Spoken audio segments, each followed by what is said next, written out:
Hare Krishna.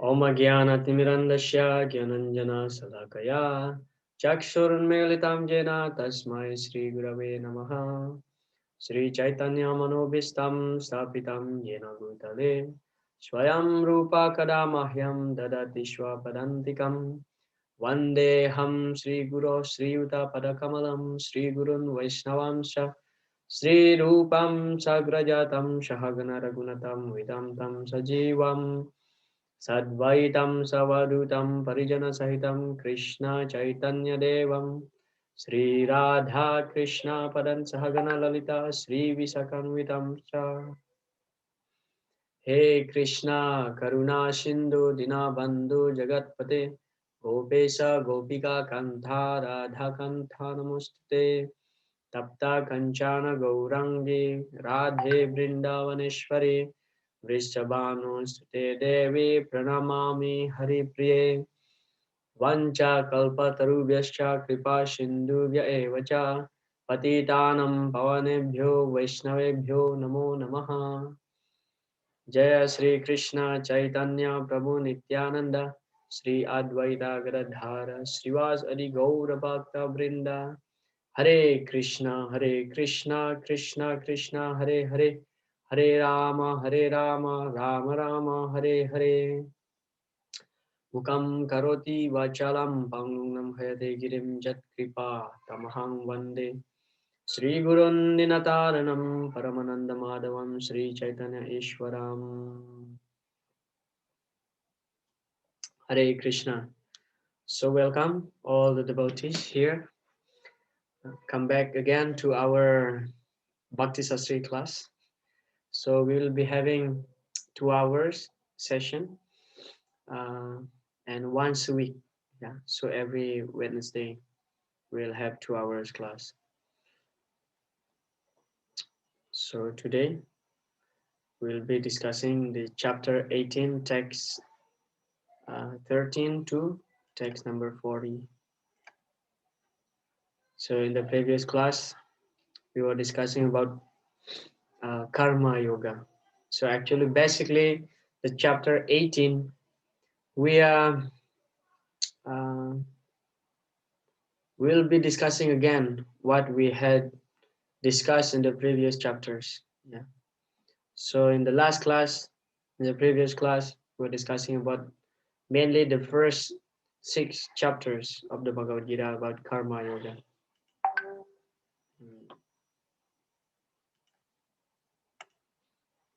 Yeah. Chapter 18, conclusion, perfection of renunciation, topic of discussion, Gyan Yoga. So 13 to 18, we will be discussing about Jnana Yoga. And then the second part of the discussion is that the modes of material nature, the modes of nature, 19 to 40. So where we have discussed the Gyan Yoga mainly in the 4th chapter, and the modes of nature mostly we were discussing in the 14th chapter, and also we touched the modes of nature, the influence of the modes of material nature in the chapter 17, yeah, toward the end. All right. We'll start with text number 13. O mighty Arjuna, according to the Vedanta, there are 5 causes for the accomplishment of all action. Now learn of this from me. So sometimes there's a question, how is that the person in Krishna consciousness does not suffer or enjoy the reactions of word? Yeah. So the answer given by Srila Prabhupada in his purport, the ultimate control is invested in the is invested in the super soul, as it is stated in the Bhagavad Gita, Sarvasya Chaham Hridisani Vistaha 15:15.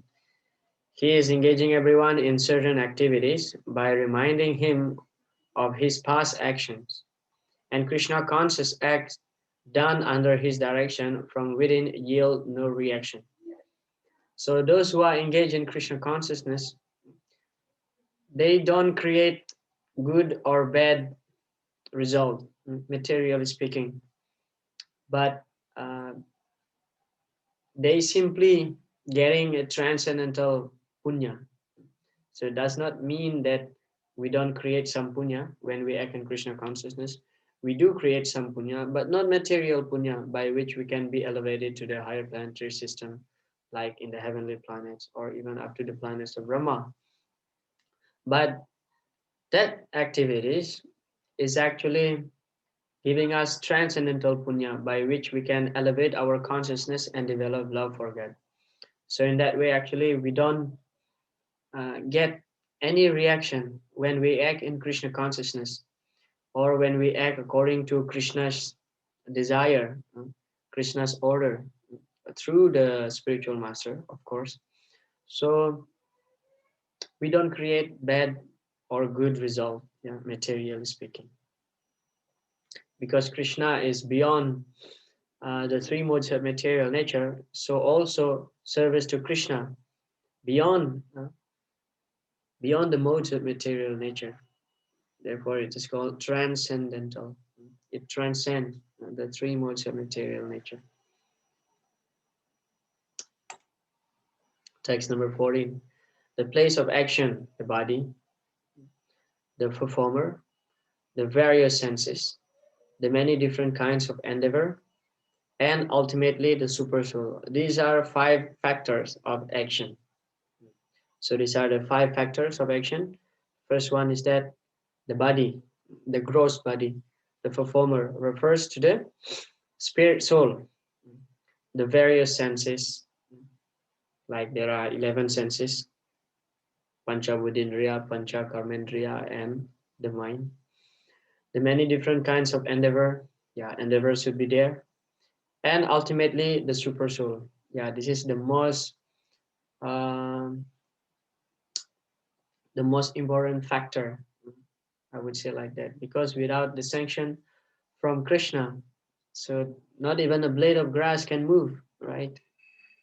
So everything is done when Krishna gives the sanction. Maya tatamidam sarvam jagadavyakthamurtina mastani sarva bhutani natyaham teshvavastitah. So even the whole world actually move under Krishna's direction. Maya tatam idam sarvam jagad avyakta murtina. So jagad avyakta murtina. The whole world, how the planets are moved also. That's actually under the order of Lord Krishna, under the sanction of Lord Krishna. So without Krishna's sanction, so there is no activity. There is no activity can happen, can take place. Although the body is there, the soul is there, senses are there, and endeavors are there, but without Krishna's sanction, so nothing can take place. In the purport, Srila Prabhupada says, but all one's activities depend on the will of the Super Soul, who is seated within the heart as a friend. The Supreme Lord is the super cause.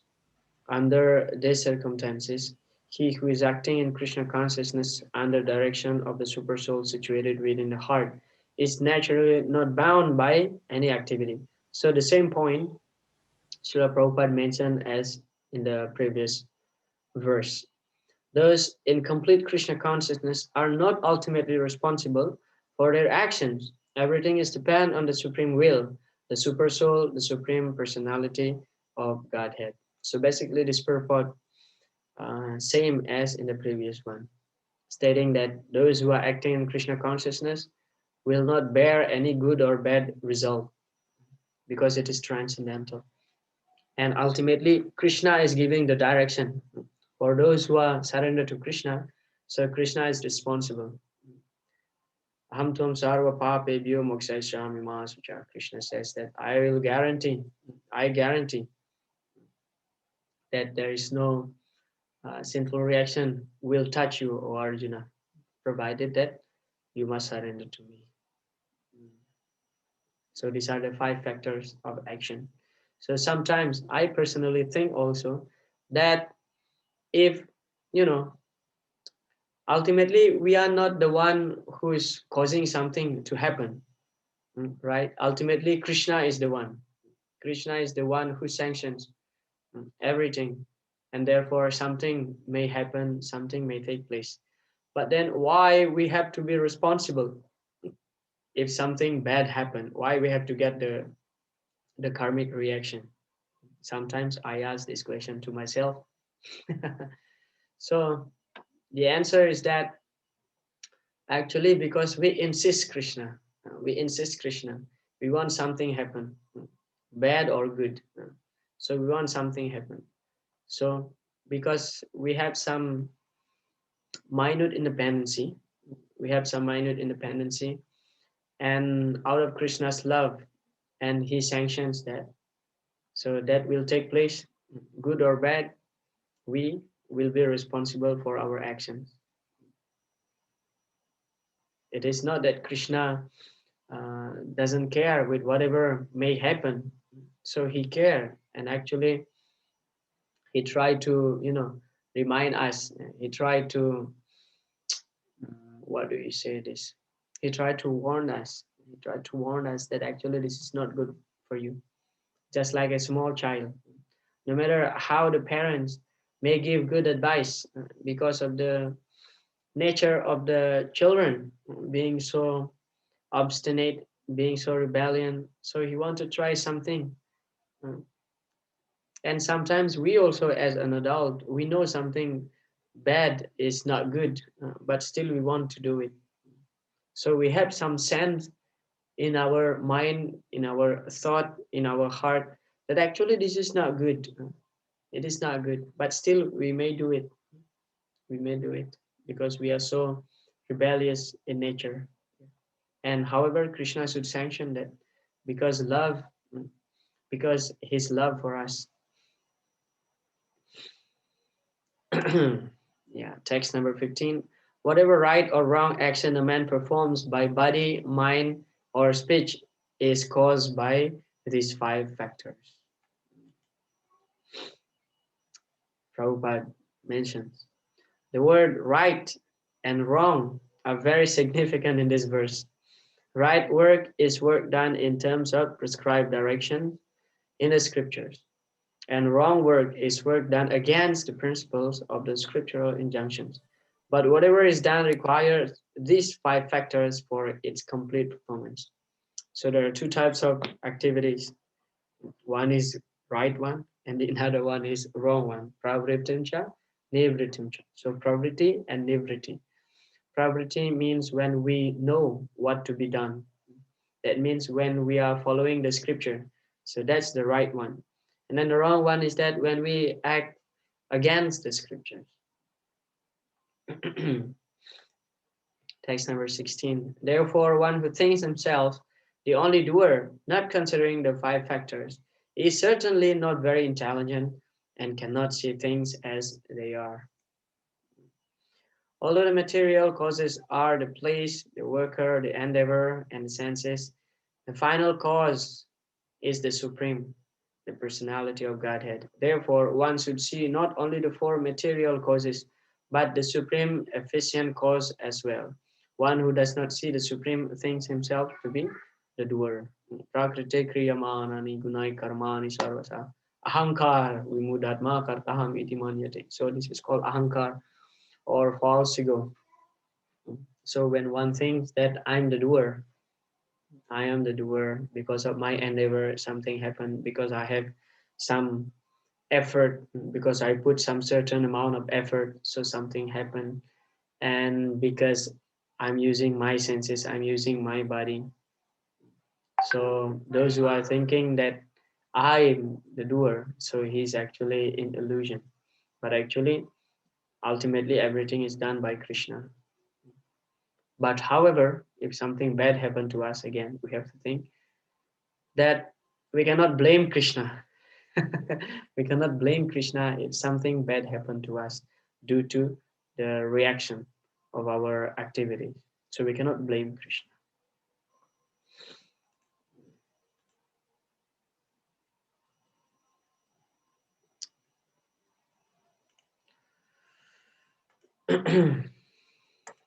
Text number 17.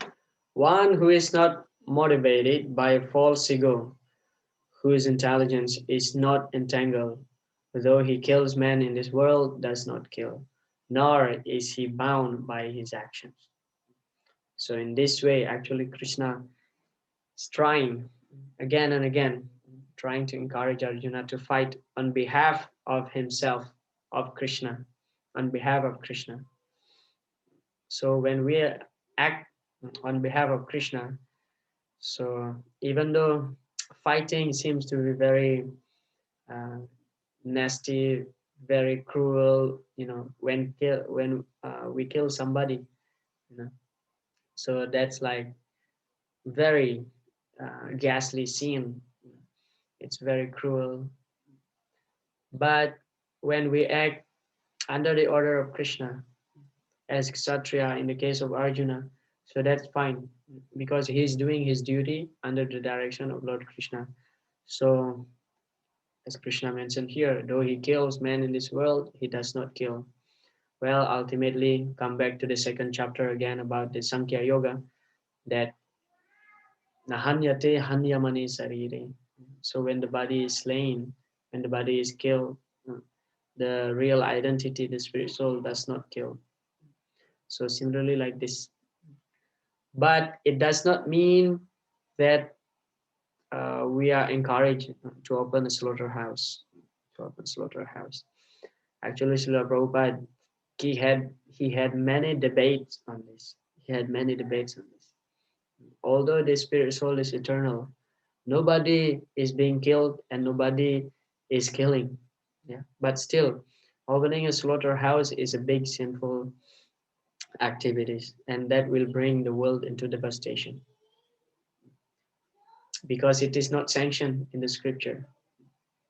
But as far as Kshatriya is concerned, so he can kill in the battlefield, okay, provided in the battlefield, in in a sanctioned war, I would say like that.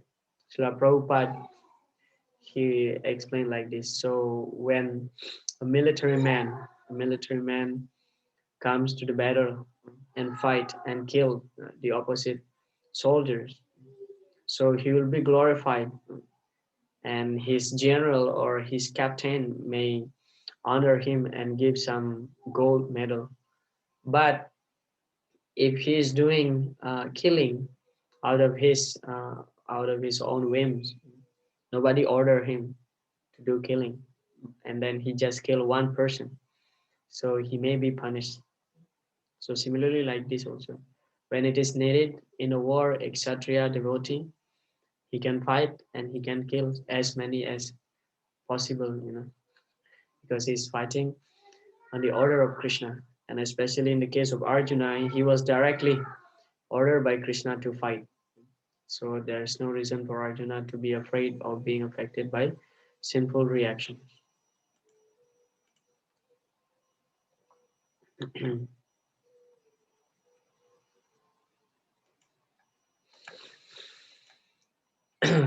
The purport, Srila Prabhupada said, in this verse, the Lord informs Arjuna that the desire not to fight arises from false ego.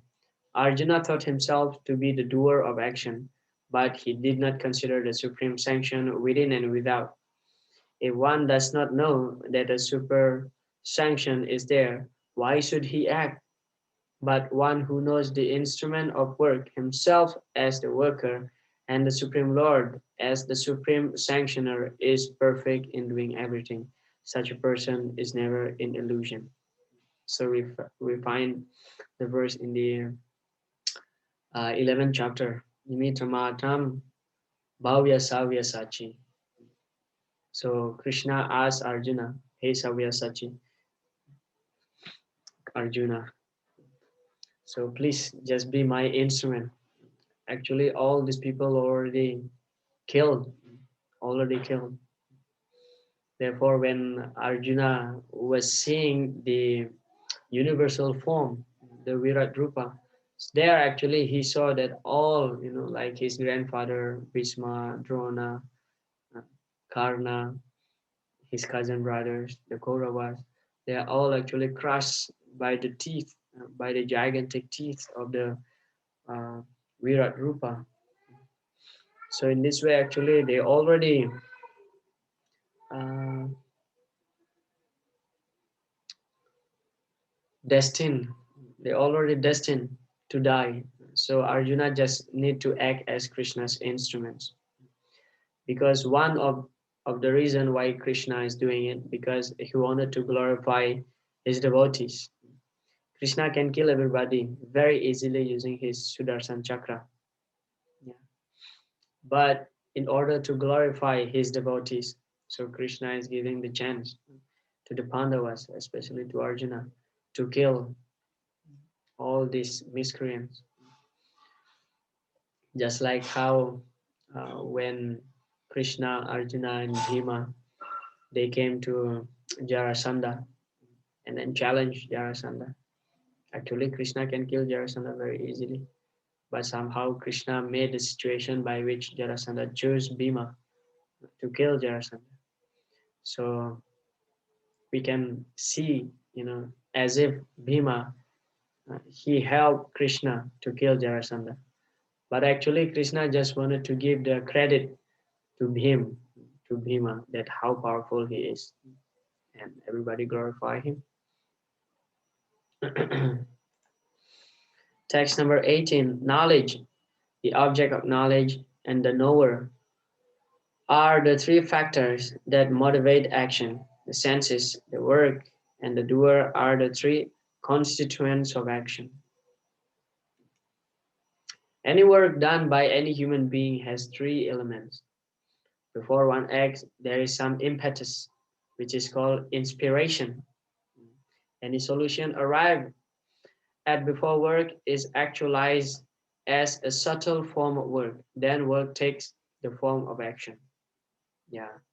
So this is a natural thing. Before we are doing something, before some action taking place. So first of all, we have some inspiration, something inspire us to do something. And then when we are contemplating on that thing, so now in our mind, we have some plan. So this is called subtle form of work. So already we have some picture that this will be like this will be like this. And then after that, we are doing it. So the action is taking place normally like that with these three constituents. So like knowledge, first we have knowledge, how to do that, how to plan. And then second one is that the object of knowledge, what is the goal that we want to achieve? So the target is object. And then the knower. So there are two types of knower. One is the individual soul, and the another one is the super soul or the Paramatma.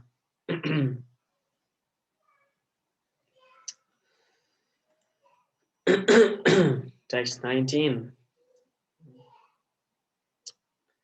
Yeah, so that was about Gyan. So ultimately, up to text number 18, we're talking about Gyan, about how actually everything is pushed and sanctioned by Krishna.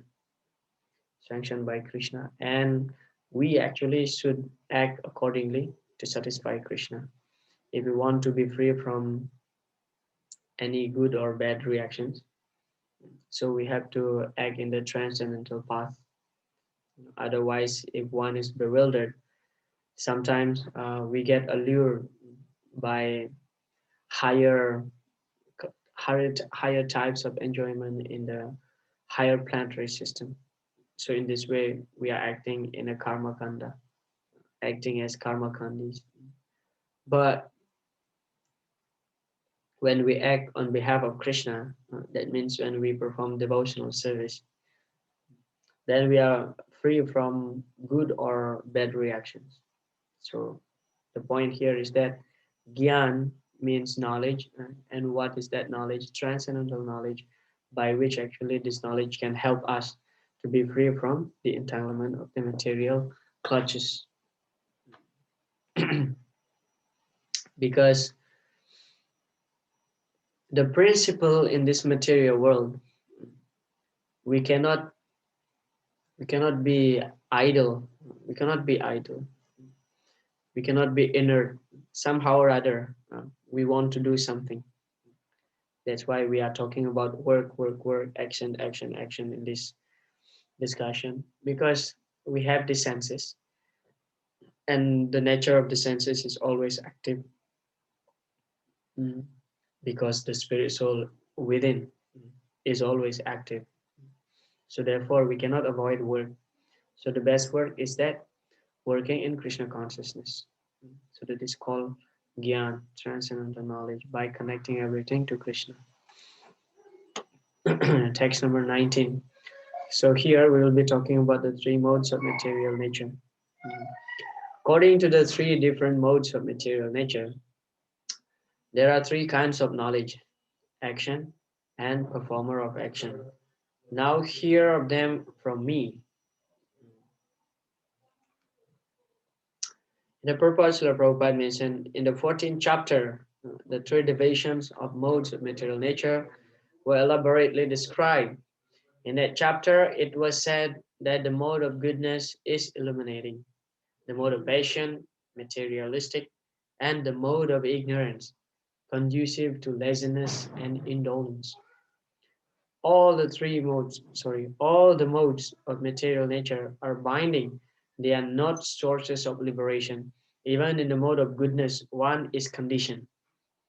So we have discussed that how a person in the mode of goodness becomes conditioned. Anybody still remember about that discussion? How a person in the mode of goodness become conditioned, becomes bound.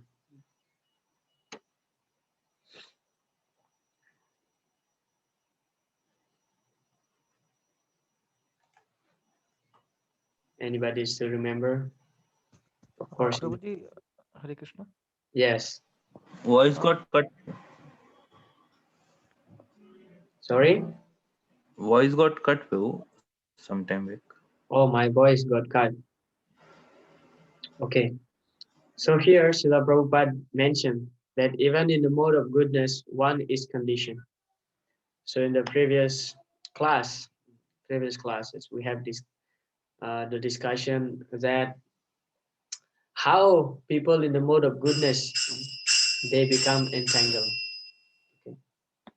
Anybody still remember on that discussion?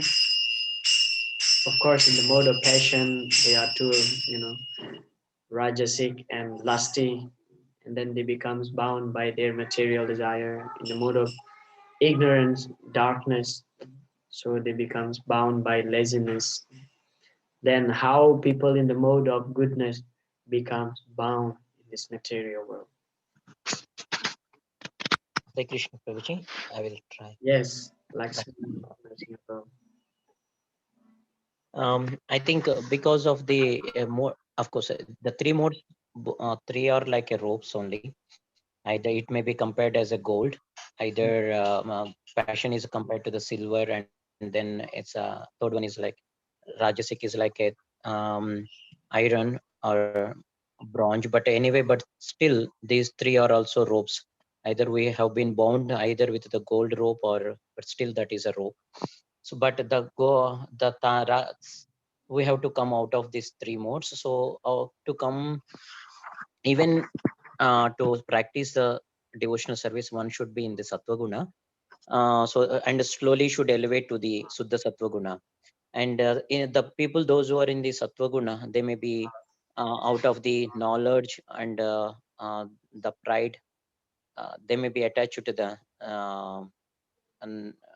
greatness of the knowledge or the what they have learned. Mm, On those things they will be attached. yeah, exactly. Thank you very much, Lakshmi Narasimha Prabhu. Yeah, Thank you. people become attached.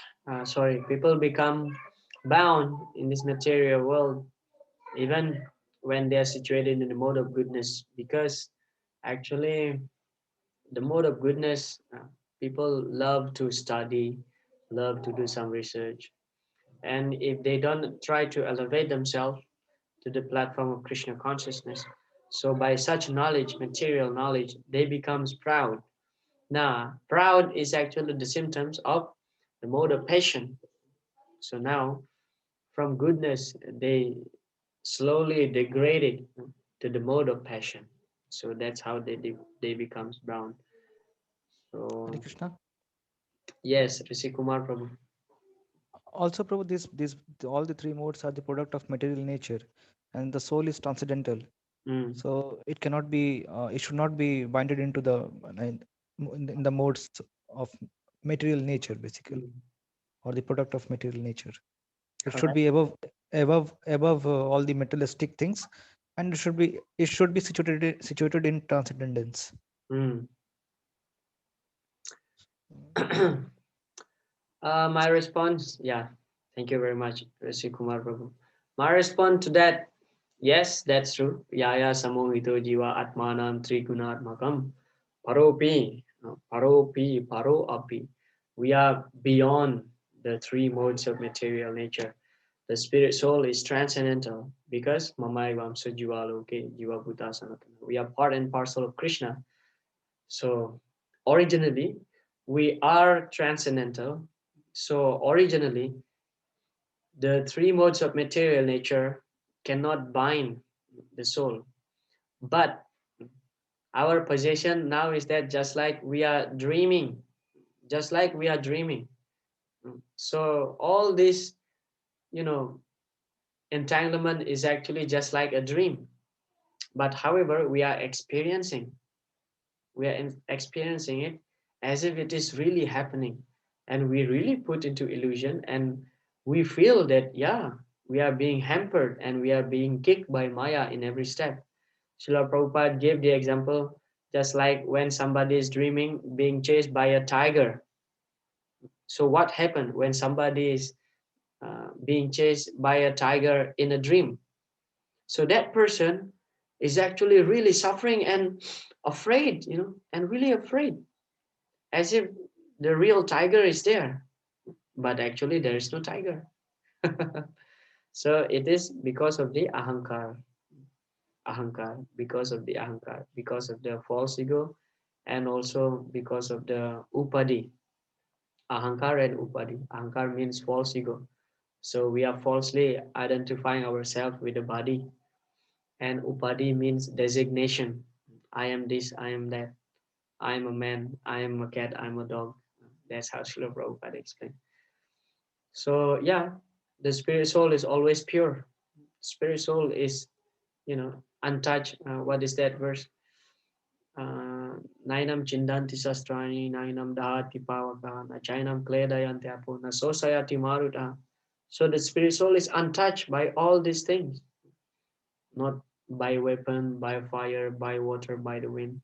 No, but because we are falsely identifying ourselves with the body, because of the ahankar and the upadi. That's how we are experiencing as if everything is real. So that's how we understand that the way how we get bound by the three modes of material nature. So it's just an illusion. So Srila Prabhupada in few lectures he mentioned that yeah, just like we are in a dream, as soon as we wake up from our dream, so we will see the fact, we will see the reality. So similarly, we are here in the material world is just like a dream. So one day when we get liberation, suddenly we just, wake up in the spiritual world and we find ourselves in the spiritual world. That's the understanding, being bound by the three modes of material nature. Although the spirit soul is always pure in its constitutional position. Yeah. Does it okay, Rishi Kumar Prabhu? Or anybody else would like to add to that? Yes, Prabhu, this is fine, Prabhu. Yeah. Thank you. Text 20. That knowledge by which one undivided spiritual nature is seen in all living entities, though they are divided into innumerable forms, you should understand to be in the mode of goodness. So this is the vision of those who are in the mode of goodness. So they can see actually uh, the spirit soul residing, the eternal spirit soul residing within the material body. So like Vidya Vinaya Sampane Brahmane Gavihastini. Sunichaiva swapakecha pandita samadarsinha. So this is the symptoms of those who are in the mode of goodness. Their vision is seeing the spirit souls. So although the spirit soul may apparently having different bodies, but the same spirit soul, the eternal same spirit soul, having same identity, and that is eternal. So he may change his material body many times, but he is the same person. And the person who is in the mode of goodness can see that. A person who sees one spirit soul in every living being, whether a demigod, human being, animal, bird, beast, aquatic, or plant, possesses knowledge in the mode of goodness. In all living entities, one spirit soul is there, although they have different bodies in terms of their previous work. As described in the 7th chapter, the manifestation of the living force in every body is due to the superior nature of the Supreme Lord. Thus, to see that one superior nature, that living force in every body, is to see in the mode of goodness. So what is that verse in the 7th chapter that Srila Prabhupada referred to? So that is the aparayam itastwanyam prakritim vidime param jiva bhutam mahabaho yayedam daryate jagat. So the jiva is the superior energy of the Lord. Like Bhumir, Apo, Nalu, Vayu, all these 8 items mentioned in that verse is Krishna's lower energy. But the jiva is the superior energy of the Lord. Jiva bhutam mahabaho yayedam dharyate jagat. And the spirit soul is, it is translated by Srila Prabhupada there, exploiting. So the higher energy of the Lord exploiting the lower energy of the Lord. Exploiting in the sense of He's the one uh, which makes something to move. So just like this body without the spirit soul, this body is simply a dead matter. So dead matter cannot move. But when the soul is there invested, so that body becomes alive. So aparayam itastvam, aparayam itastva anyam prakritim. Prakritim is the lower nature, the lower energy of the Lord. So the jiva is the one which moves actually the dead matter. So the superior energy of the Lord influence the lower energy of the Lord to move, to make alive, to make it alive. And the intelligent person can see that due to the presence of the spirit soul, so the body is moving. Unlikely just like the modern scientists, let's say like that, the modern scientists, those who don't believe with the soul. So somehow or other they try to, prove that this body can alive. They can create some. They can create some entity. They can create uh, a living being by some combination of some cells and chemicals. But till now they cannot do that. And also we can see, just like although the parts of the body is apparently still healthy and working properly, but sometimes we see that those who are young actually they die, because when the soul is gone, that's it. The soul is gone, the story is over. Text number 21, that knowledge by which one sees that in every different body there is a different type of living entity, you should understand to be in the mode of passion. So from this verse onward, we will see that how the people in the mode of influenced by the mode of passion and ignorance, apparently they are on the same level. Apparently, although passion is slightly higher than those who are influenced by the modes of ignorance, but more or less we will see almost the same description between those who are in the mode of passion and in ignorance. Yeah. Just like in this verse it is mentioned, that knowledge by which one sees that in every different body there is a different type of living entity. So that means that kind of people, they are thinking that okay, the body and the soul, they are non-different. The body and the soul, they are non-different. That means we can say also they don't believe in the existence of the soul, more or less like that. The concept of that material body is the living entity, and that with the destruction of the body, the consciousness is also destroyed, is called knowledge in the mode of passion. So those who are in the mode of passion, this is how they see things. So as soon as the body is finished, so the life also finished. So they don't know the nature, that the soul is eternal. They don't know this knowledge. Therefore, this kind of understanding is called in the mode of passion. Well, more or less like in the mode of ignorance also. However, it is an ignorance.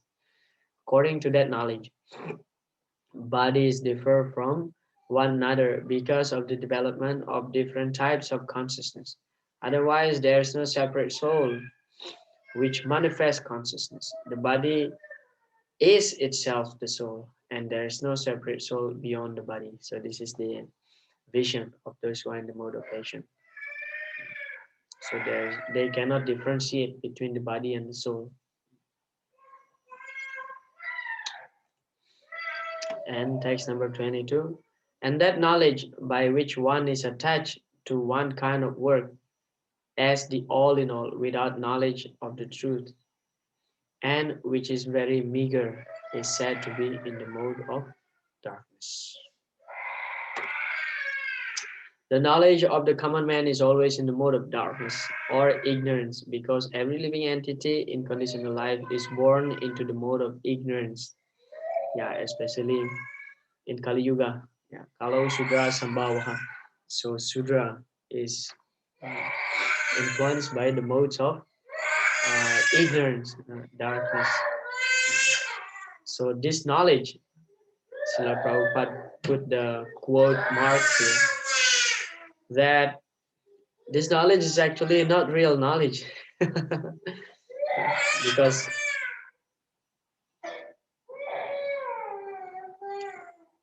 yeah, this knowledge refers here is simply an illusion. So illusion means there is no knowledge. One who does not develop knowledge through the authorities or scriptural injunctions has knowledge that is limited to the body. So when we don't know that there is something beyond this body, so that's actually, well, we can say knowledge, but that knowledge is very, very less, because it's simply pertaining to the body. He is not concerned about acting in terms of direction of scripture. For him, God is money. Yeah, it is clear from Srila Prabhupada's purport here that those who are in the mode of darkness, ignorance, for them, God is money. For them, money is God. So just like the devotees, Krishna is everything. Krishna is our life and soul. So similarly, those who are materialistic, those who are in the mode of ignorance, they don't know anything about God, and they simply concern about wealth, material wealth. So they will do everything, whatever, just to get money. And knowledge means the satisfaction of bodily demands. Such knowledge has no connection with the absolute truth. It is more or less like the knowledge of the ordinary animals, the knowledge of eating, sleeping, defending, and mating. So these four activities actually, even without one learn to do this, it is a natural gift. It is a natural gift by nature, by Mother Nature, or let's say also by Krishna. It is a natural gift. So when one is expert in terms of eating, sleeping, defending, and mating, so that's not actually real knowledge, because these four things also exist in the animal kingdom. So they are also very expert in eating, sleeping, defending, and mating. Once His Holiness Radhanath Swami Maharaj gave a class. In that class, he mentioned that actually a pig is more expert in enjoying sex than the human.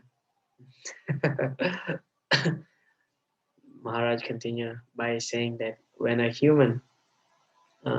there are men and women, they're uniting in a marriage or whatsoever, and then when the man or the woman is cheating, so the partner getting hurt and get really frustrated.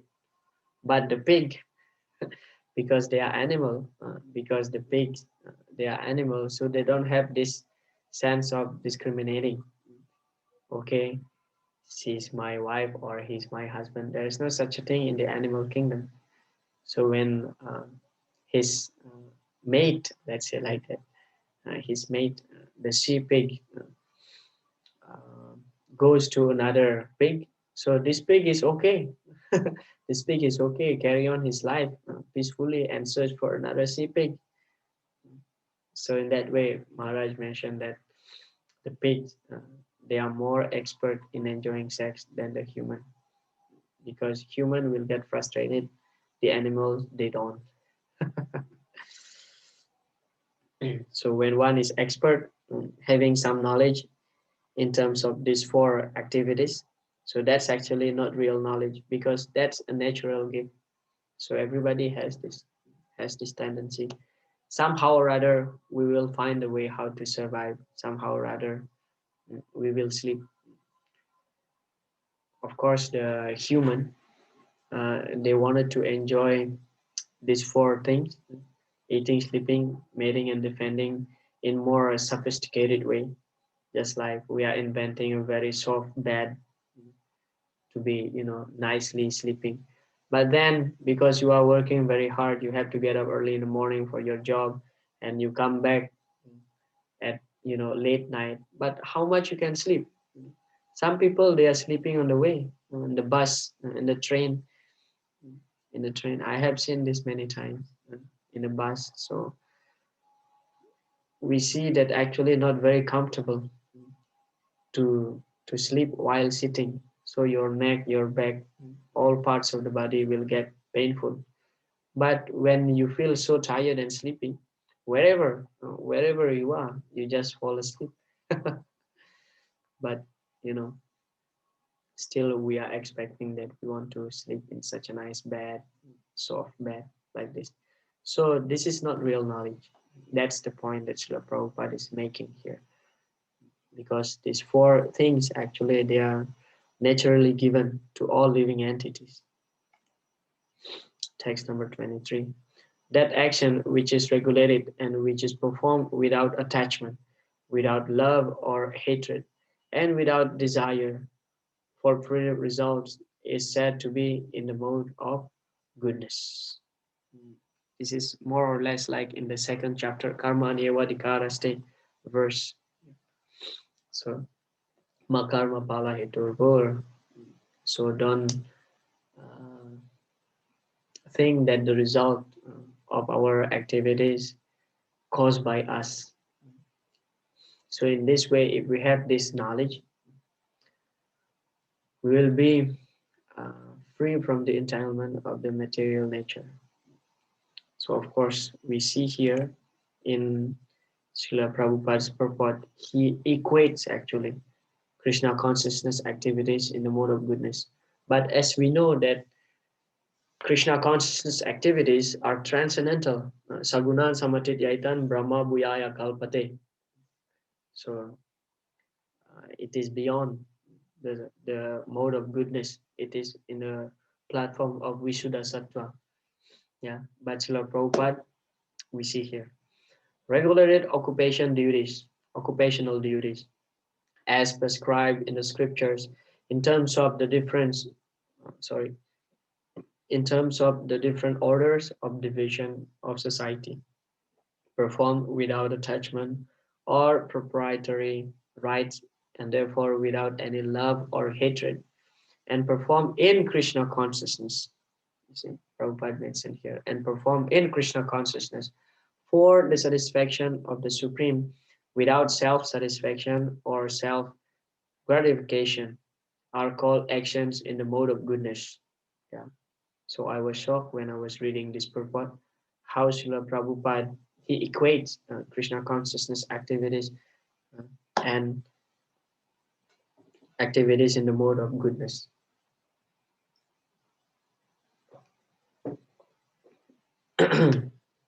But when I contemplate again, so yes, actually, none of us situated in the pure Krishna consciousness.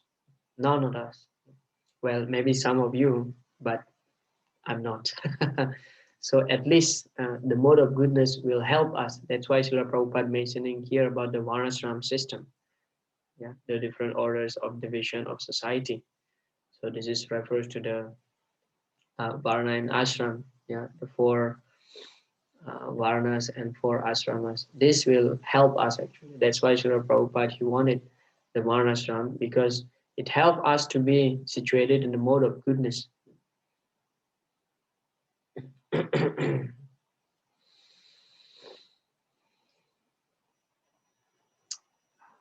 Yeah, when we are situated in the mode of goodness, it's easier for us to perform devotional service.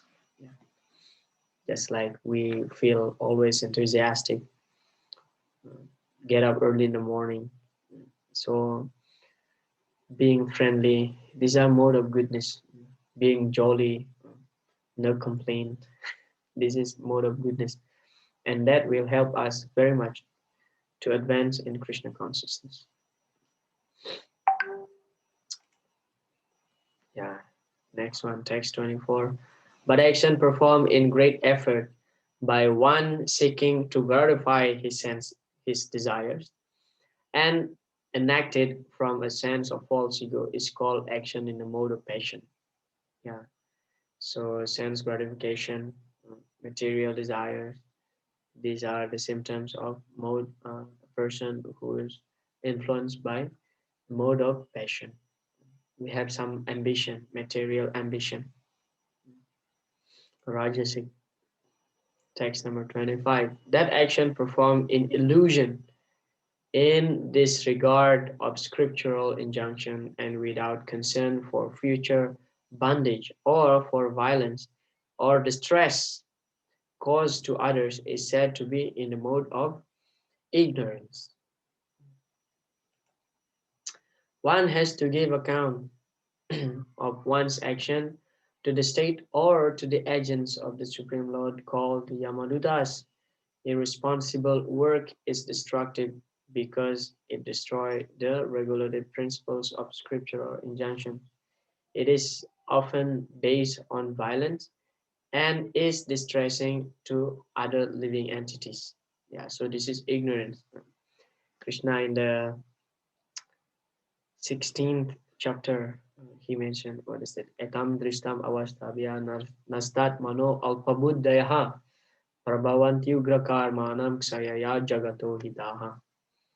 So not only uh, harmful for others, actually, activities in the mode of ignorance is also harmful for the doer, the self. Etam drisam avasthavya nasta atmano alpa buddhaya. So alpa buddhaya means very little intelligent, or let's say in a frank word is ignorance, because prabhavanti ugra karmana.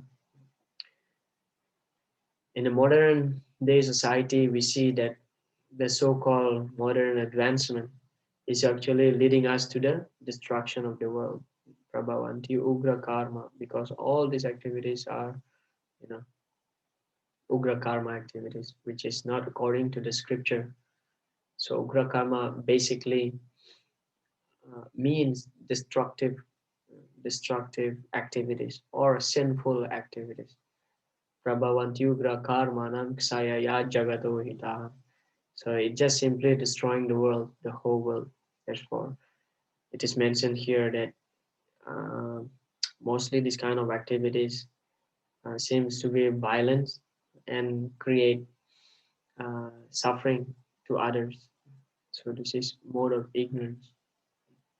Just like the current situation of the coronavirus, you know, these scientists, they are trying to invent something, this virus, that virus, and ultimately it seems that they have a lot of brains, but actually they don't have brain at all, and it creates a lot of havoc. The whole world get affected. Yeah. Well, of course, we still don't find the real fact about this coronavirus. We still don't find it because there are so many opinions. There are so many opinions. One opinion saying that from Wuhan market, this in China, in Wuhan. So from there, people get this disease. But other opinion mention that in the laboratorium, uh, there is some kind of accident by which this virus is spread. So like this, but ultimately, anyway, we still don't know the real fact. But ultimately, this kind of activities that was done by the so-called scientists, just creating havoc in the whole world. Some also said that it just biological war, yeah, biological war, so they don't have to release bomb or nuclear to destroy another country, but they simply release the virus to kill people. Some also said that it's just business. It's just business. Now they create this virus, and then later they will create the vaccine by which they can get money out of it. So we don't know.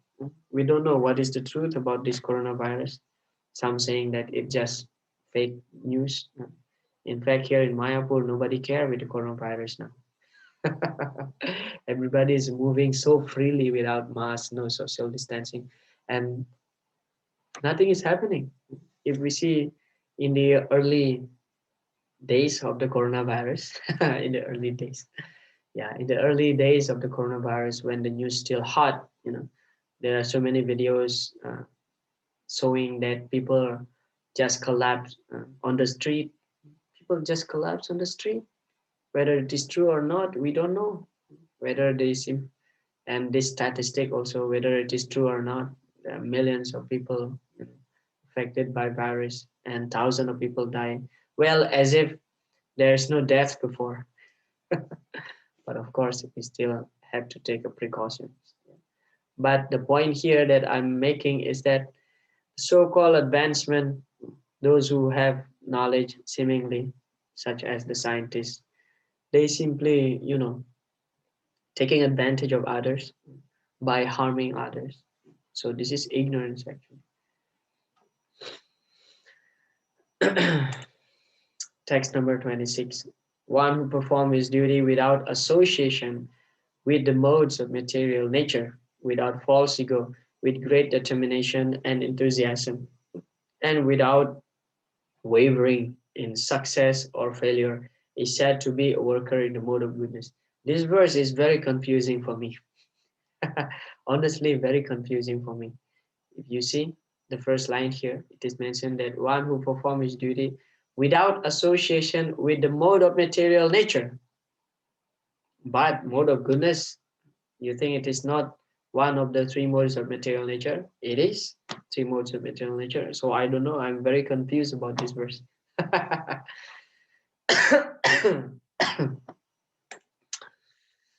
Srila Prabhupada mentioned a person in Krishna consciousness is always transcendental to the material modes of nature. He has no expectation for the result of the work entrusted to him because he is above false ego and pride. I'm just thinking, it's just my own speculation. Don't take this seriously. I'm just thinking like this. If Krishna mentioned here that it is said to be a worker in pure Krishna consciousness, I will agree with this. But Krishna mentioned here that a worker in the mode of goodness. So I am confused about this statement actually. Association without association with the mode of material nature. It is said to be worker in the mode of goodness. Anybody would like to say something on this verse? I'm welcome to hear some opinion from you.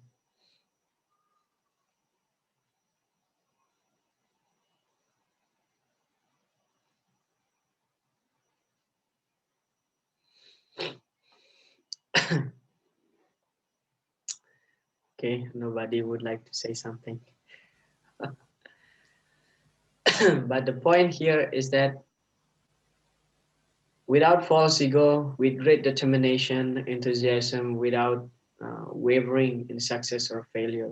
So that person is doing his duty in the mode of goodness.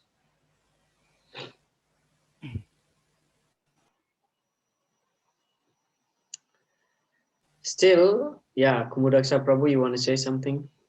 Hare Krishna Prabhu. Yes, please give us some Here, enlightenment. here in the another edition, it might be this one I'm reading here is something like Well, the edited version maybe. can you read that one? Yeah. Okay, 1826, right? Yeah. So here the translation is like this. The worker who is free from all material attachment and false ego, who is enthusiastic and resolute, and who is indifferent to success or failure, is a worker in the mood of goodness. Is that the latest version or that is the Oh, I read in the early? what is called like Gita and database, something like that.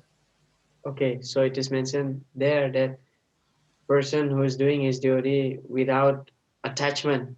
And false ego, yeah. Yeah. So yeah, So I don't know. Maybe this is the edited yeah. version. If it is mentioned there like without attachment, that will make more sense that this kind of a worker is in the mode of goodness.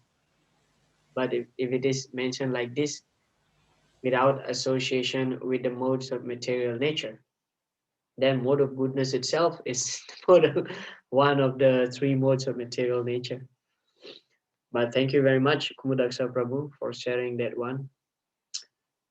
Yeah.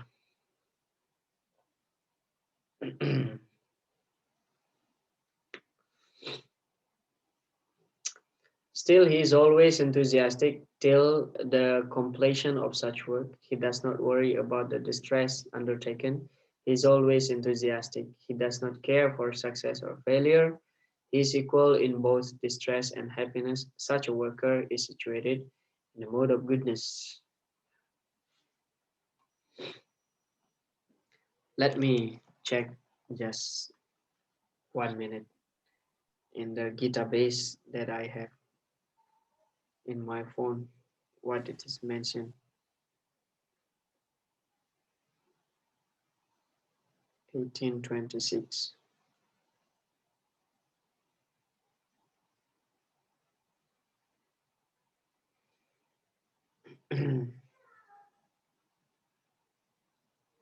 Yeah, this is the latest version, that one who performs his duty without association with the modes of material nature.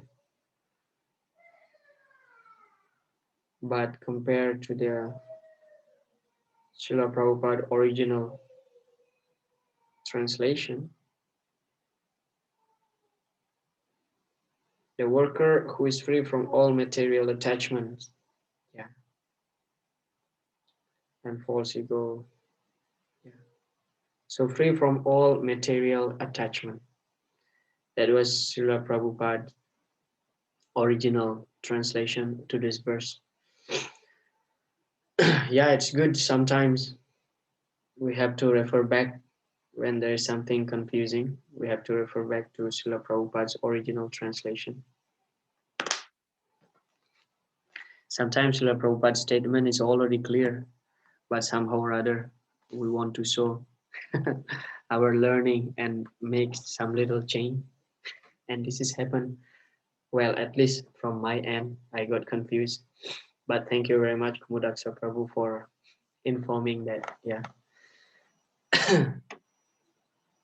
I'm not trying to offend anybody here, especially the editor.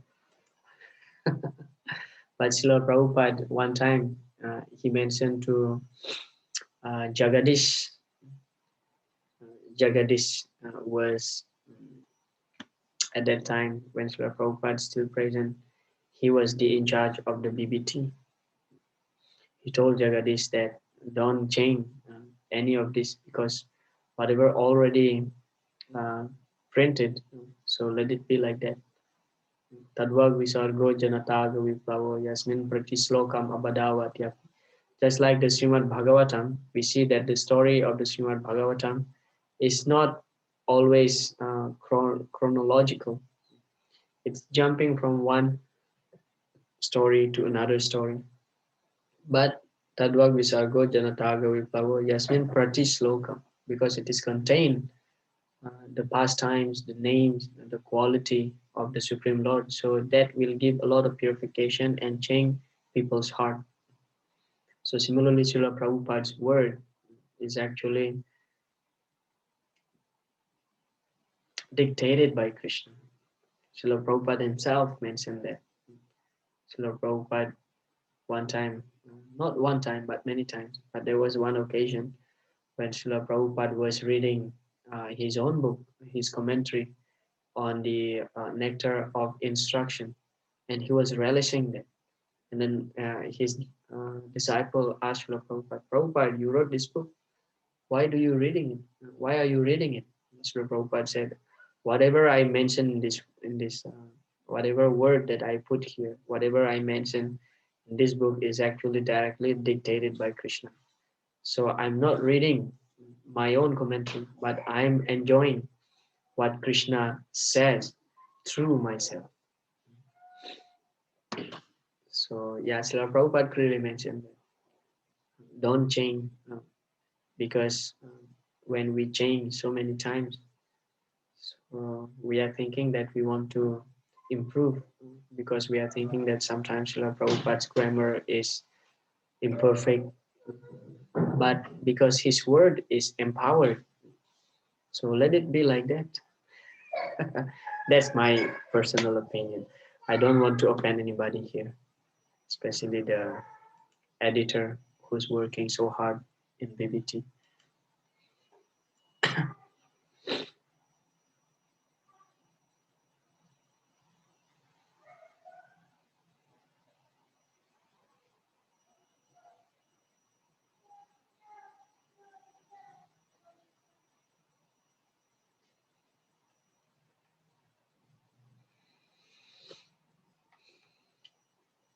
In the chat, Gunavatar Prabhu mentioned, in a mode of goodness, but not to be attached, Prabhu.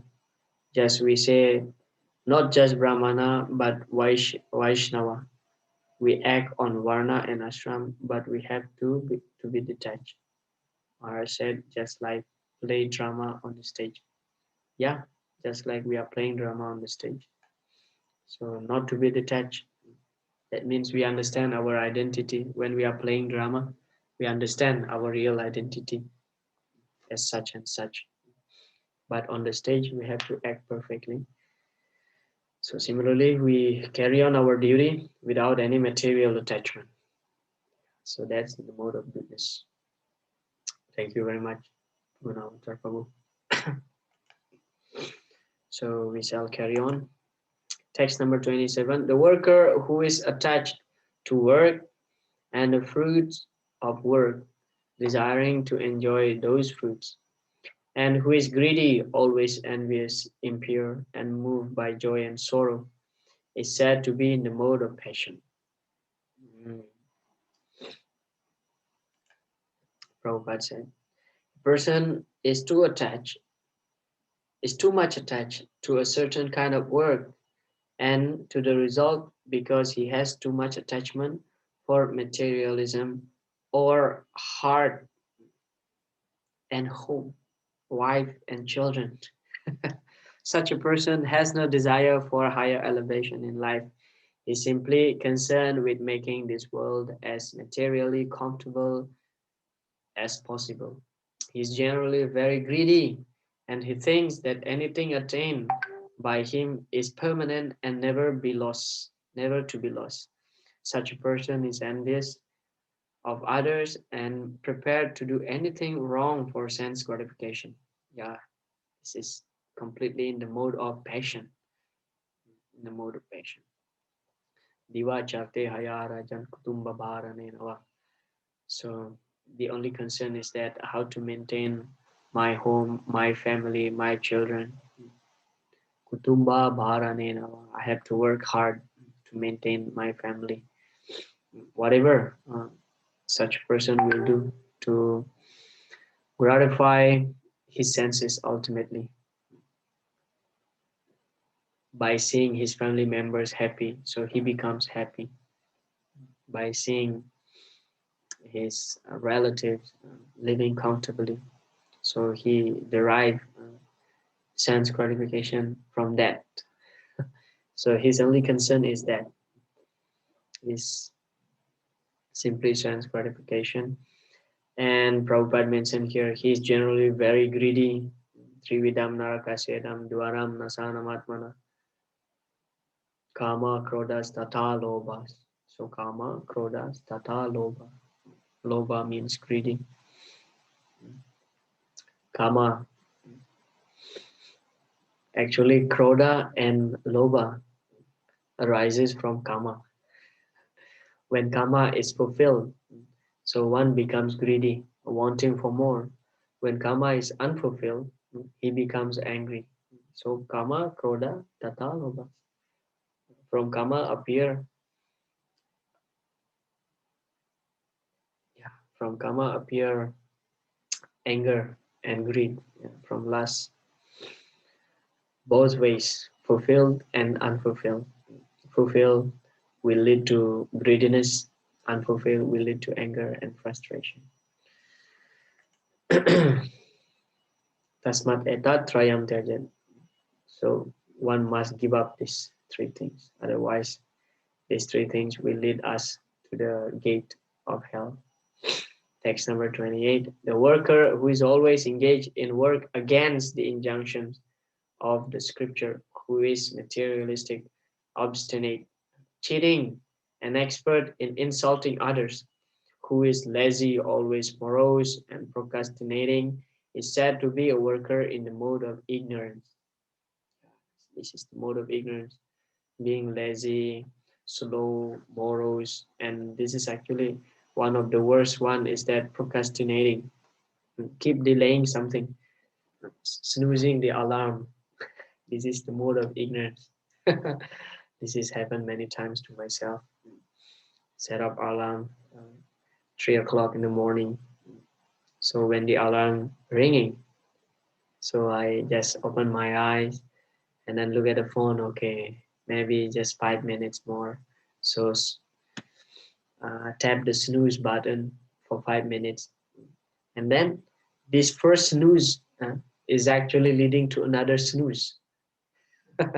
And we are losing so much time. This is the mode of ignorance. Yeah, so I experienced this many times, planning to wake up at 3 o'clock, but finally at 4 o'clock. So how many times I snooze, keep snoozing, procrastinating. This is called procrastinating, delaying. Or another example, just like, okay, this week I want to write my essay on Bhakti Sastri. And then, oh yeah, we still have 1 year. We still have few more months, 10 months before the course is over. Okay, let me relax a little bit. Then procrastinating. It's just an example. Yeah. Don't take it seriously. In the scriptural injunctions, we find what sort of work should be performed and what sort of work should not be performed. Those who do not care for those injunctions engage in work not to be done, and such persons are generally materialistic. So this is the description of those who are in a mode of ignorance. But as I mentioned earlier, that passion and ignorance, they are almost more or less the same. So the materialistic people, they are also in the mode of passion because they are too passionate, too enthusiastic in terms of wanting to gain some more wealth. They work according to the modes of nature, not according to the injunctions of the scripture. Such workers are not very gentle, and generally they are always cunning and expert in insulting others. They are very lazy, even though they have some duty, they do not do it properly and they put it aside and to be done later on. Yeah. This is the mode of ignorance. Mogasa, Moga Karma. What is that? Mogasa, Moga Karma, Moga Gyana, Vicheta Saha. Raksasim Asurim Chaiva, Mohinim. What is that? Raksasim Asurim Chaiva. Prakriti Mohinim Srita. Prakriti Mohini Srita. So people are bewildered by the Mohini Prakriti or the illusory energy of the Lord. Therefore, they are put into ignorance. Mogasa, Moga Karmanu. They don't know what need to be done, what action need to be done. Mogasa, Moga Karmanu. Moga Gyana Vichetasa. Their chitta, their mind is bewildered. And as a result, the knowledge also that they possess is actually an illusion.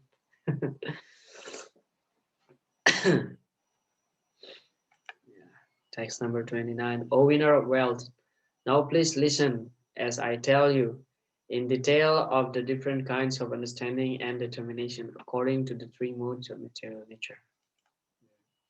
Now, after explaining knowledge, the object of knowledge, and the knower in three different divisions according to the modes of material nature, the Lord is explaining the intelligence and determination of the worker in the same way.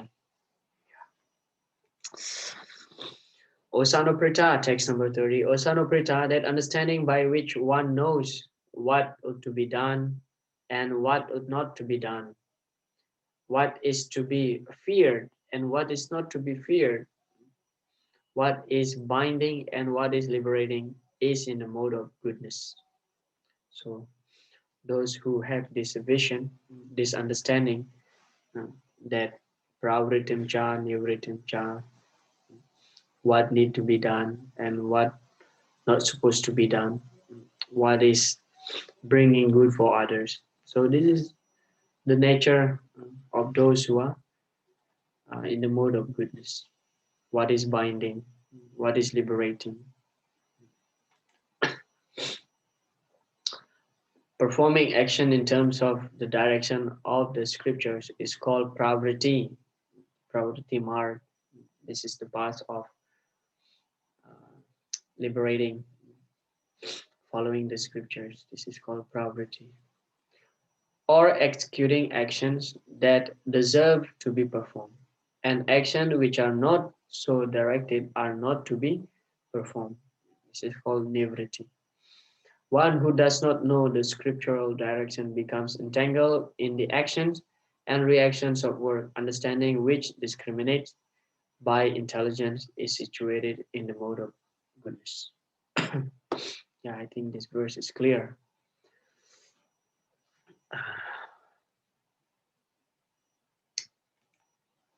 Text number 31.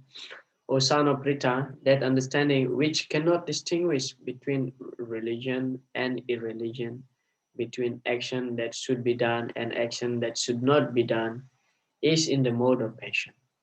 So Krishna mentioned here in the mode of passion. But if we observe, it's just like ignorance, complete ignorance. You don't know what is religion and what is irreligion. You cannot differentiate between what need to be done and not to be done. So this is ignorance. Right? But Krishna mentioned here in the mode of passion. Text number 32. That understanding which considers irreligion to be religion and irreligion to be irreligion and religion to be irreligion under the spell of illusion and darkness and strive always in wrong direction. O Partha is in the mode of ignorance. Yeah, definitely in the mode of ignorance, because what is right considered to be wrong and what is wrong considered to be right. Just like Ravana. Ravana, he has 10 heads. He's very, very smart. Yeah, materially speaking, he's very smart, very intelligent. He can chant the Vedic hymns very nicely. He can sing with such a melodious voice. He can play any musical instrument. Yeah, very, very smart, very, very sharp, very, very intelligent. But he, using his power, upside down the law of karma. So those who are acting piously will get punished, and those who act sinful will get upliftment to the heavenly planet. So this is ignorance. Whatever religion considered to be irreligion, and whatever religion considered to be religion. Just like Hiranyakasipu, he said that I'm God, so everybody should worship Hiranyakasipu. Everybody should worship me.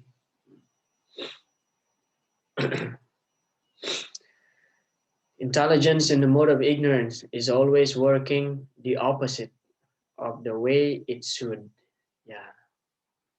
It accepts religions which are not actually religions and reject actual religion.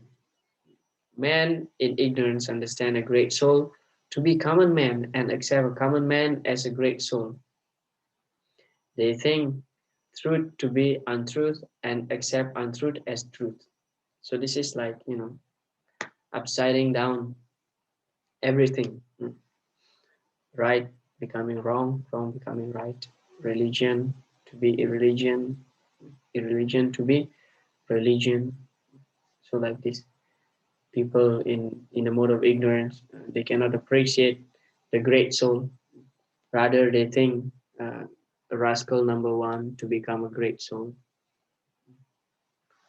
There is a verse in Srimad Bhagavatam. It is said, what is that? Swavid varaha ustra karaihi samstuta purusa pasu nayat karna pato peto jatu nama gada grajaha. So people who are like swa means dog, swavid varaha, just like the pig, ustra, just like the camel, and karaihi, just like the donkey. So those who are like the dogs, the pigs, the camel, the donkey, samstuta purusa pasu. So they worship people as how they are. So the ignorance worshipping those who are ignorant also. Nayat karna pato peto jatu nama gada graja. Because they never utilize their karna, their ear, to hear the glorification of Lord Krishna.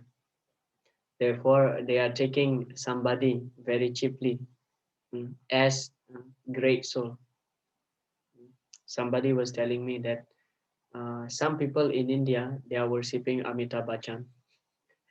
They keep his picture because he's a big superstar in India. They keep his picture, put garland, and perform arati to him. I think I told you in the previous class, or this batch or in another batch of Bhakti Sastri. One of my friends, he's from Ukraine. He was asking his mother when he was 10 years old, who is God, and his mother just pointing a picture of their president, the president of Ukraine at that time. So his mother said that he's God. So one ignorant man will worship another ignorant man.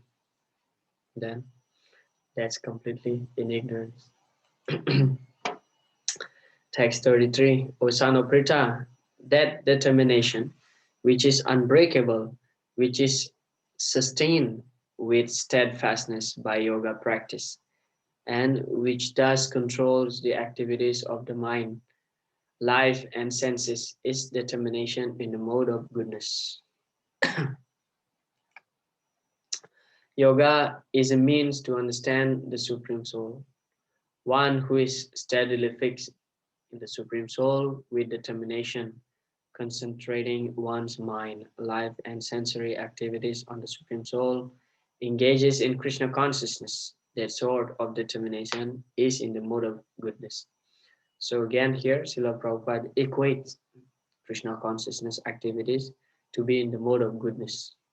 Yeah, this is the second purport that we find today, that Srila Prabhupada equates Krishna consciousness activities and the mode of goodness, because ultimately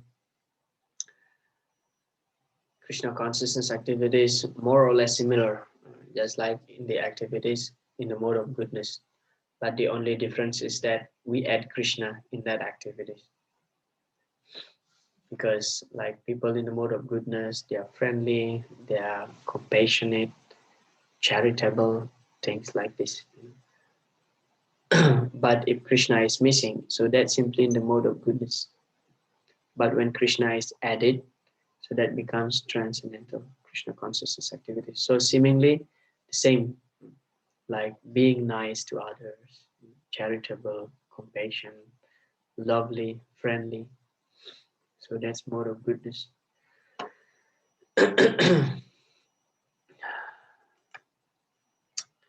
Yeah, this is from the Surrender Unto Me. I put the quotation here. Buddhi, intelligence, or understanding is in the mode of goodness when it recognizes and engages in a religious act. Driti, determination, is that which makes the intelligence firm in its decisions. Determination that prevents us from performing degrading actions is also in the mode of goodness. So when we are giving ourselves situated in the mode of goodness, we have the determination to be always act in the mode of goodness, preventing from being degraded to the lower modes of nature. So that's actually very much encouraged here. And this actually cannot sustain without Krishna consciousness spirit. Yeah. We see that many people, like they are so peaceful, calm, looks to be in the mode of goodness, but when they miss Krishna consciousness, that means they simply situated on zero level. But when they upgrade themselves into Krishna consciousness, that means they are already on the positive level. As Srila Prabhupada explained in the previous classes, we found that it is impossible to check the senses from acting, from to do something, especially when we try the senses to be restrained of doing some negative activities. So that's impossible without engaging the senses in a positive activities or Krishna consciousness activities. So to maintain being in the mode of goodness always is actually not very easy without being engaged in Krishna consciousness activities. Text number 34. But that determination by which one hold fast to free result in religion, economic development, and sense gratification is of nature of patience, O Arjuna.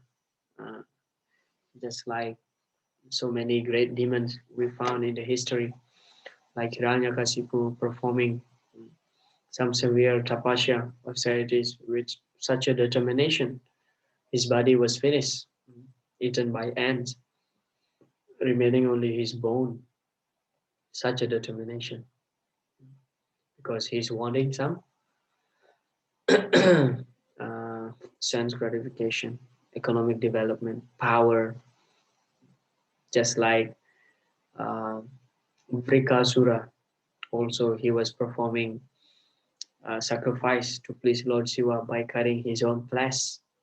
So that's like great determination. At last, he wanted to cut his own head, and finally Lord Shiva appeared. If we think that if they are using such a great determination to serve Krishna, how much their life will be benefited. Like Dhruva Maharaj, for example, uh, like Prahlad Maharaj. There are so many great souls we find in the history. Ambarish Maharaj. So if they are using such a determination to serve Krishna, so how much benefit they get in life. Just like Bilwa Mangal Thakur. Bilwa Mangal Thakur was so attracted by Chintamani, the prostitute. So in just right after the cremation of his father, the final rites of his father, because his father died. So he was like very impatient. He wanted to meet Chintamani and enjoying sexual intercourse with her. And there was heavy storm, flood. Somehow or other, he made it to come to her place. And Chintamani just saying one sentence, stating that, what a determination you have. You want to meet me and enjoy with me. If you use this same determination to serve Lord Krishna, how much your life will be benefited. So he was completely clicked. He turned immediately his consciousness. And yeah, he pursued his life in Krishna consciousness with great determination and obtained success in life. Any person who is always desirous of productive result in religious or economic activities, whose only desire is sense gratification, and whose mind, life, and senses are thus engaged in the mode of passion. Text 35. And that determination which cannot go beyond dreaming. What kind of determination is this? Fearfulness, lamentation, moroseness, and illusion. Such unintelligent determination, O son of Pritha, is in the mode of darkness. Well, this determination is not really determination. Srila Prabhupada translated here as unintelligent determination. Yeah, cannot go beyond dreaming. That means sleeping too much, full of lamentation, when losing something, lamenting so much, morose. It should not be concluded that a person in the mode of goodness does not dream. Interesting. Here, dream means too much sleep. Dreaming is always present, either in the mode of goodness, passion, or ignorance. Dreaming is a natural occurrence. But those who cannot avoid oversleeping, who cannot avoid the pride of enjoying material objects, who are always dreaming of lording it over the material world, and whose life, mind, and senses are thus engaged, are considered to have determination in the mode of ignorance. So those who oversleeping is actually swallowed by time, by snake in the form of time. Grasam kala hina atmanam. So Prabhupada explained just like python, the time, snake, snake of time, the python is actually keep swallowing us. And especially those who cannot control his sleep, sleeping more than 7 hours is considered to be oversleeping. Of course, this statement may not be applicable for those who are still infant or in the old age or disease. Yeah. But normally, we sleep 6 hours, 7 hours maximum. Text number 36. O best of the Bharatas, now please hear from me about the three kinds of happiness by which the conditioned soul enjoys, and by which he sometimes comes to the end of all distress.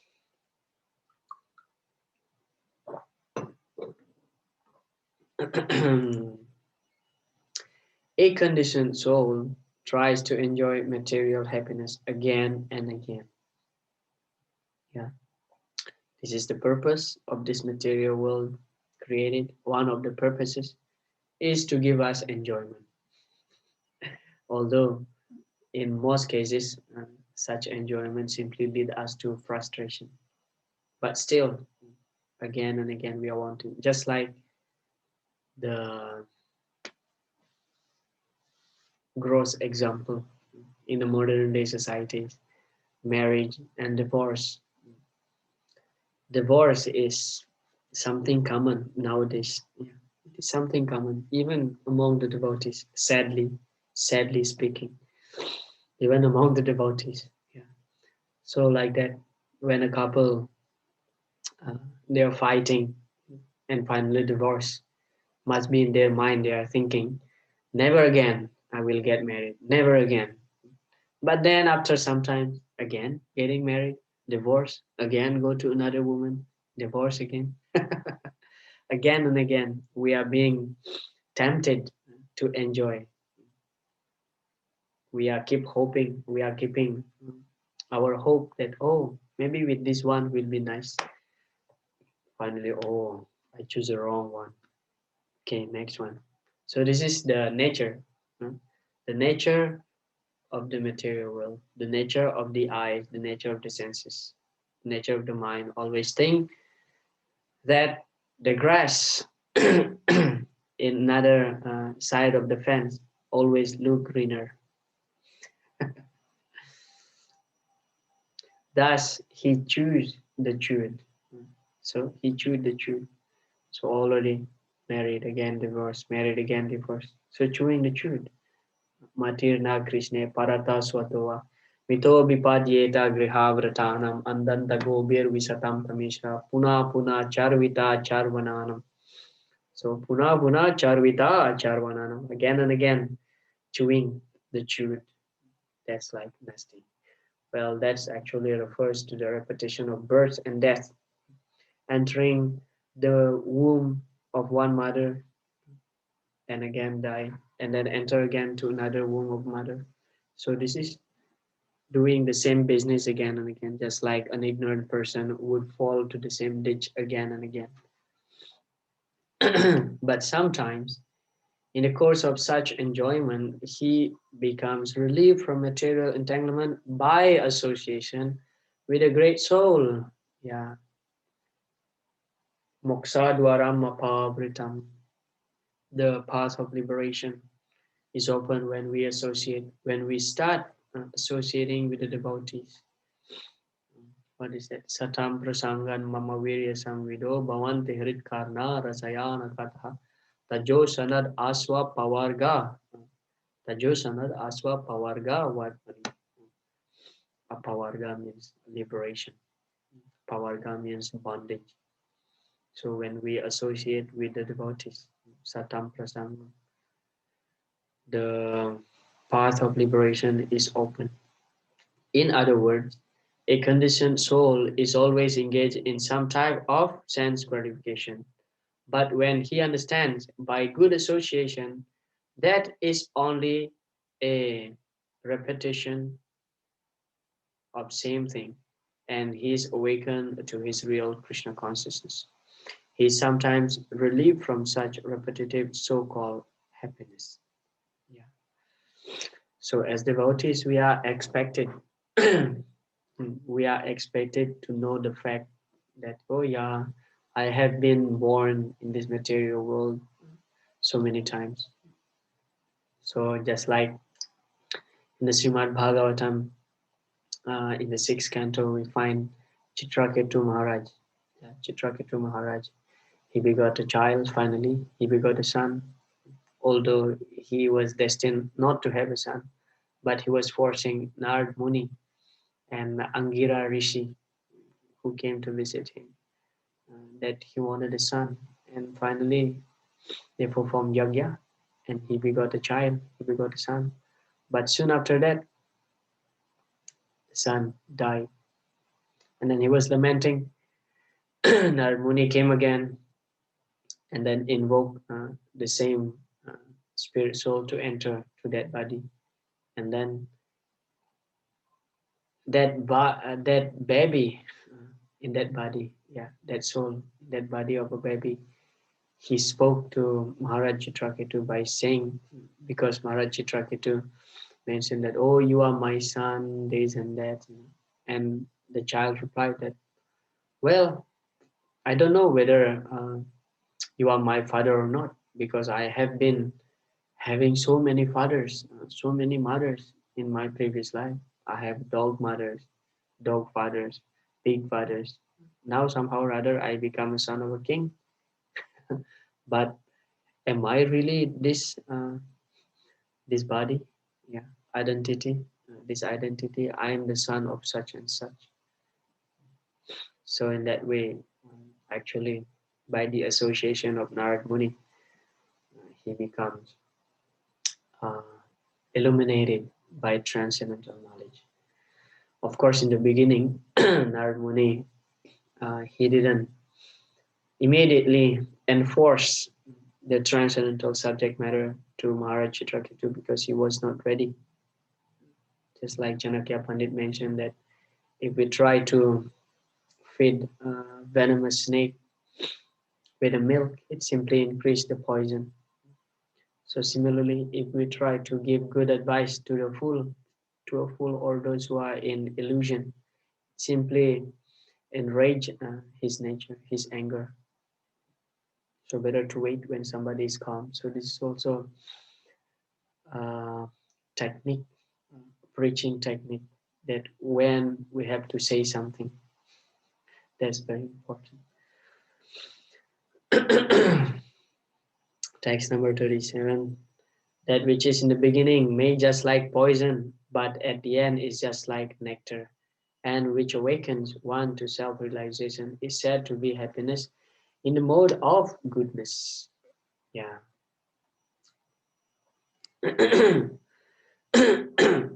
So this is 3 symptoms, the happiness in the mode of goodness. First, it may be in the beginning, may be seen to be like poison. That's first. And then at the end, just like nectar. That's second. And which awakens one to self-realization. So just like we are experiencing in our day-to-day life, for example, yeah, let's say for example, like getting up early for Mangalarati. So that's like a hard struggle. It's hard, just like poison. I don't want to do this. It's hard, yeah. But as soon as we finish our baths, we becomes like enthusiastic to go to temple for Mangalarati, and we find some bliss. So that's like nectar. The result is like a nectar, and also awaken to self-realization, awakening us to self-realization. And it seems, yeah, because we still don't get the taste for performing activities in Krishna consciousness, we feel that whatever we may do, like attentive chanting or hearing class, it's so hard, to stay awake in a Srimad Bhagavatam class. It's so hard.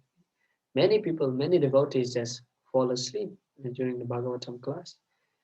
It's so hard, and sometimes some devotees, they are struggling to keep themselves awake, and as a result they just nodding back and front like this with half closed eyes, so yeah, we see that many times.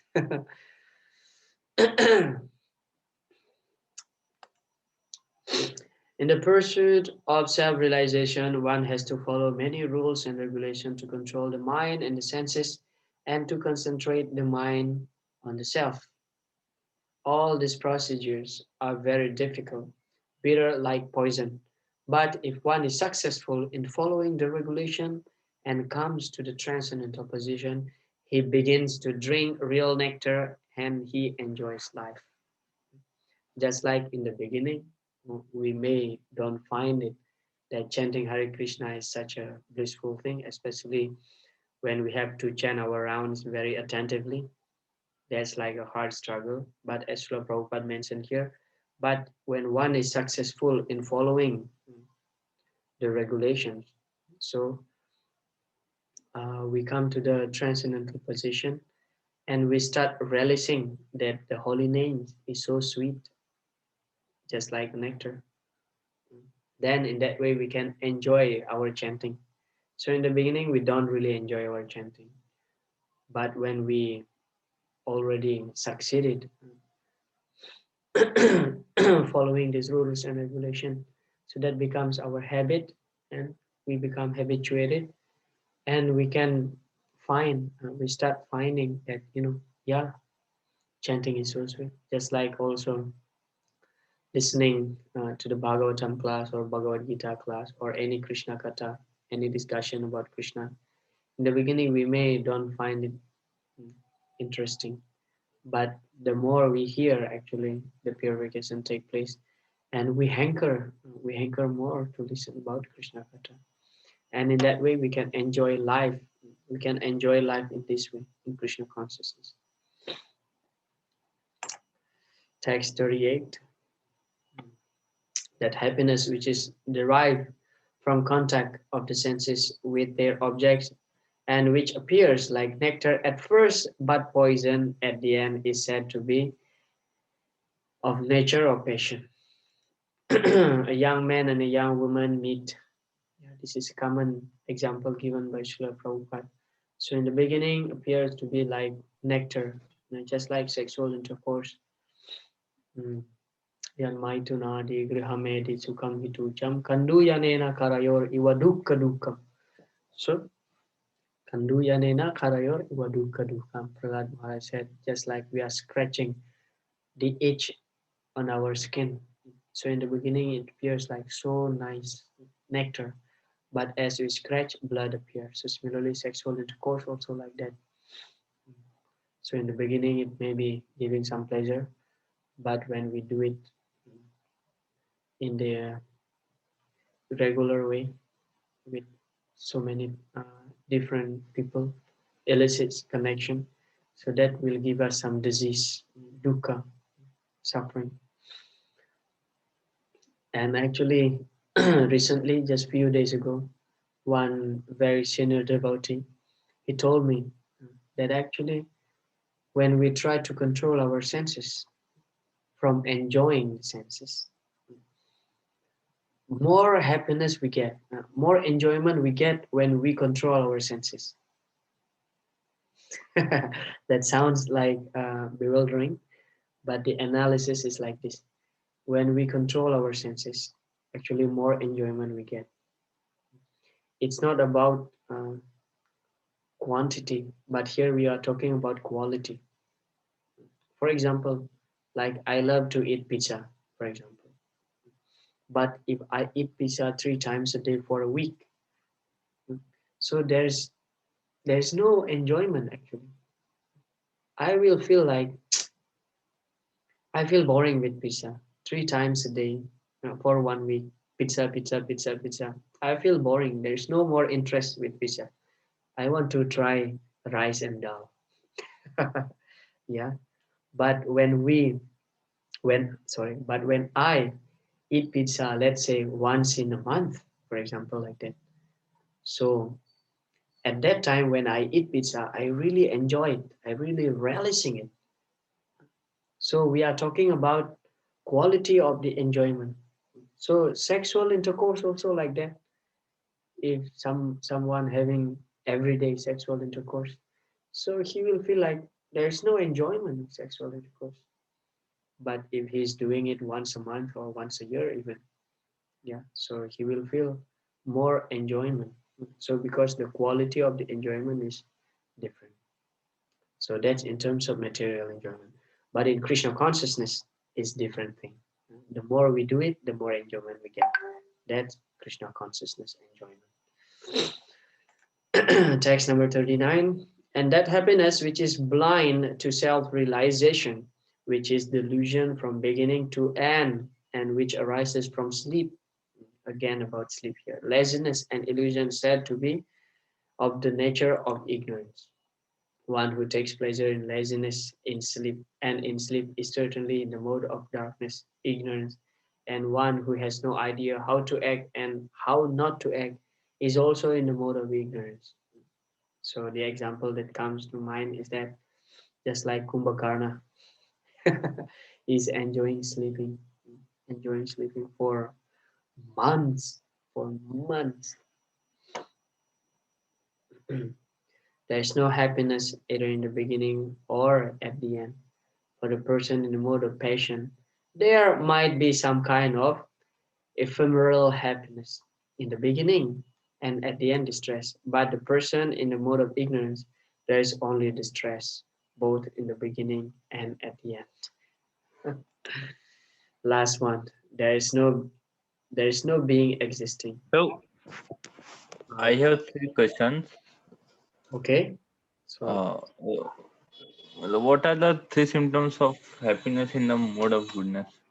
yeah, the first one is that it may appear just like poison. Second one is that at the end it will be just like nectar. And Okay, okay. the symptom is That that it awakens one to self-realization. okay, okay. Thank So that's the answer for the closed book assessment.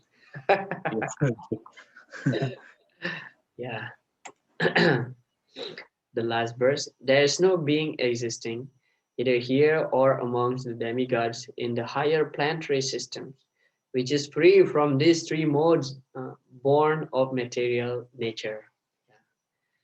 Daivi Hesa Guna Mayi. Come back to that verse again. Mama Maya Durataya. Nobody is free from the three modes of material nature, whether he's Brahma or he's the insignificant.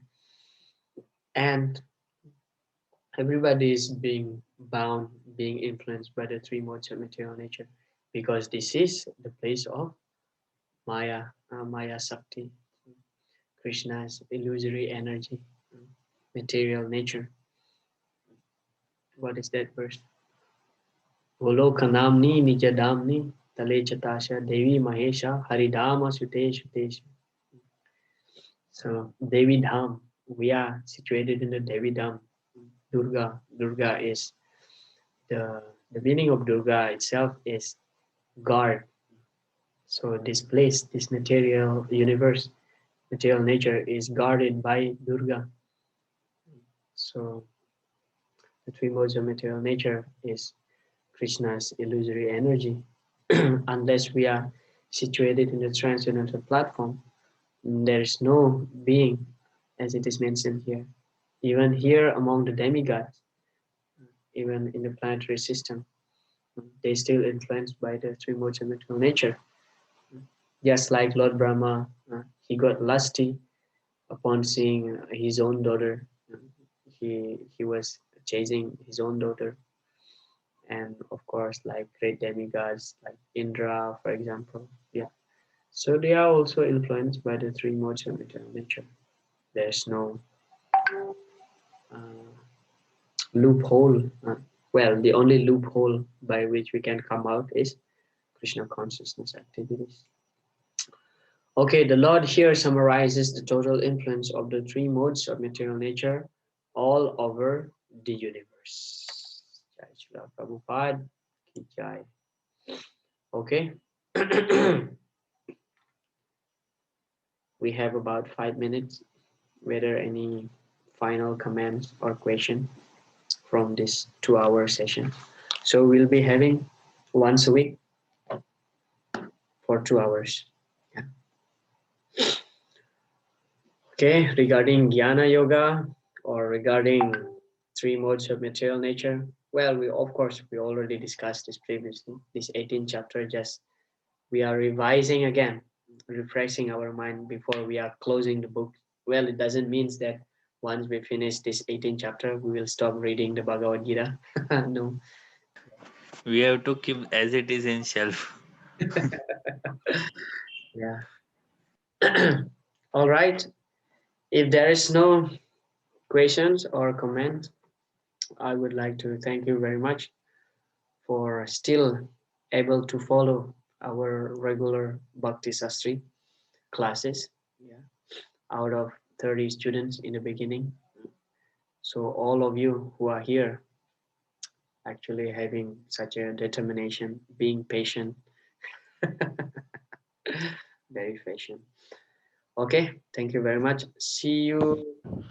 Prabhuji, actually, it's your patience, Prabhuji, to actually teach us. Thank you very much, Prabhuji. Hare Krishna. You have taken so much of your family time and all the time to teach us. So fools, I consider myself as a fool, Prabhu. So thank you, Prabhuji. Thank you very much, Prabhuji.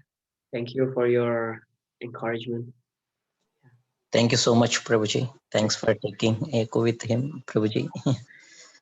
Yeah, so we will meet with all of you again in the next Thank you. Wednesday. Yeah, Hare Krishna. Hare Hare Krishna. Krishna. Hare Krishna. Hare Thank you. Krishna. Hare Krishna. Hare Krishna. Jagat.